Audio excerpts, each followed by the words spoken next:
Hello my dear friends, రీసెంట్గా group 1, group 3 and group 2 exams సక్సెస్ఫుల్గా రాసినటువంటి ప్రియమైన మిత్రులందరికీ కంగ్రాచ్యులేషన్స్. మీ అందరికీ కూడా మంచి మంచి జాబులు రావాలని కోరుకుంటున్నాను. అండ్ నోటిఫికేషన్స్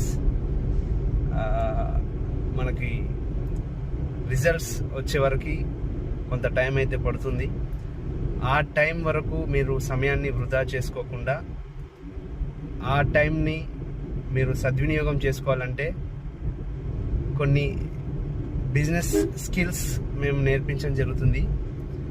జాబ్ వస్తే ఎక్సలెంట్, అండ్ ఒకవేళ బై మిస్టేక్ 1-2 మార్కులో మిస్ అయినా కానీ మీరు బాధపడకుండా అండ్ మీ లైఫ్ని బిజినెస్ రంగంలో ఉన్నత స్థాయికి తీసుకెళ్ళడం